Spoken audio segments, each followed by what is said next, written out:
जहाँ तक रोपवे की बात है, ना केवल कुल्लू ज़िला को बल्कि लगभग जो टूरिज़्म यहाँ पे बढ़ेगा उससे सभी लोगों को फ़ायदा होगा। जो रोपवे का सबसे पहला फ़ायदा तो यही है कि एक डायरेक्ट रोज़गार लोगों के लिए पैदा होगा। तीसरी चीज़ ये है कि जितना भी रोपवे से जो टूरिस्ट सीधा मनाली चला जाता था, मनाली में जमघट लग जाता था, वो लोग यहाँ पे भी रुकने के लिए जो है मजबूर हो जाएंगे, यहाँ पे रुकेंगे। और सिर्फ बिजली महादेव ही नहीं बल्कि जितना भी आसपास का जो और भी एरियाज़ हैं वो डेवलप हो सकता है।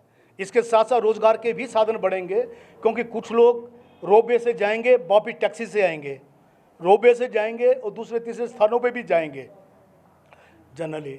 तो रोपवे से देखा जाए तो एक तरह से चहुमुखी विकास होगा। हाँ, इतनी बात ज़रूर है कि देव आस्था के साथ किसी भी किस्म का खिलवाड़ नहीं होना चाहिए। देवस्थान की शुचिता जो है बनी रहनी चाहिए। जो भी निषिद्ध क्षेत्र है उसमें किसी भी किस्म की ना खनन होना चाहिए, किसी भी किस्म की कोई कमर्शियल एक्टिविटी वहाँ पे नहीं होना चाहिए। और जनरली इस वक्त लगभग कई बार मनाली के लिए 1 लाख से ऊपर पर्यटक पहुँच जाता है मनाली। और आज की डेट में सिसु की तरफ सबकी दौड़ लगी है। कुल्लू एक समय में टूरिस्ट हब हुआ करता था और काफ़ी रोज़गार के साधन यहाँ के लोगों को थे। रोपवे लगने से अगर 10% लोग भी जो सीधे मनाली ही जाते हैं, बिजली महादेव नहीं जाते हैं, वो भी अगर बिजली महादेव जाएंगे और वापसी पे वो बजाय रोपवे के अपना जंगल से रास्ते से नीचे को अगर वो आते हैं तो कितना रोज़गार बढ़ेगा।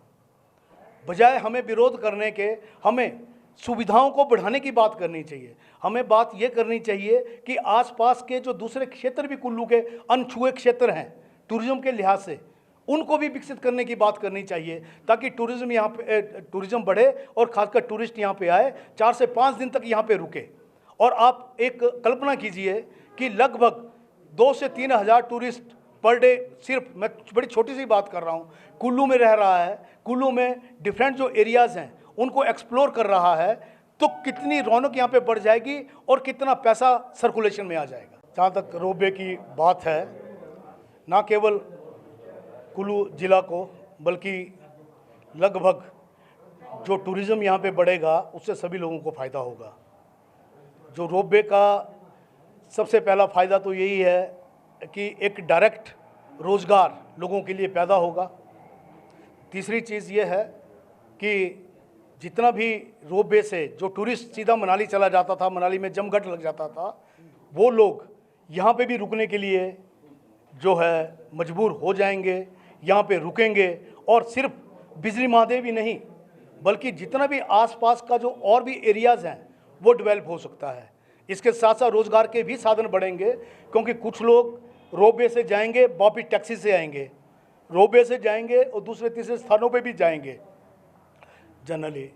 तो रोपवे से देखा जाए तो एक तरह से चहुमुखी विकास होगा। हाँ, इतनी बात ज़रूर है कि देव आस्था के साथ किसी भी किस्म का खिलवाड़ नहीं होना चाहिए। देवस्थान की शुचिता जो है बनी रहनी चाहिए। जो भी निषिद्ध क्षेत्र है उसमें किसी भी किस्म की ना खनन होना चाहिए, किसी भी किस्म की कोई कमर्शियल एक्टिविटी वहाँ पे नहीं होना चाहिए। और जनरली इस वक्त लगभग कई बार मनाली के लिए 1 लाख से ऊपर पर्यटक पहुँच जाता है मनाली। और आज की डेट में सिसु की तरफ सबकी दौड़ लगी है। कुल्लू एक समय में टूरिस्ट हब हुआ करता था और काफ़ी रोज़गार के साधन यहाँ के लोगों को थे।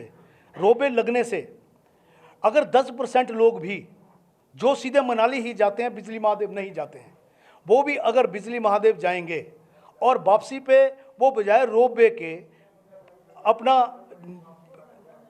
जंगल से रास्ते से नीचे को अगर वो आते हैं तो कितना रोज़गार बढ़ेगा। बजाय हमें विरोध करने के, हमें सुविधाओं को बढ़ाने की बात करनी चाहिए। हमें बात ये करनी चाहिए कि आसपास के जो दूसरे क्षेत्र भी कुल्लू के अनछुए क्षेत्र हैं टूरिज़्म के लिहाज से, उनको भी विकसित करने की बात करनी चाहिए, ताकि टूरिज़्म यहाँ पे टूरिज़्म बढ़े और खासकर टूरिस्ट यहाँ पे आए, 4 से 5 दिन तक यहाँ पे रुके। और आप एक कल्पना कीजिए कि लगभग 2 से 3 हज़ार टूरिस्ट पर डे, सिर्फ मैं बड़ी छोटी सी बात कर रहा हूँ, कुल्लू में रह रहा है, कुल्लू में डिफरेंट जो एरियाज़ हैं उनको एक्सप्लोर कर रहा है, तो कितनी रौनक यहाँ पे बढ़ जाएगी और कितना पैसा सर्कुलेशन में आ जाएगा।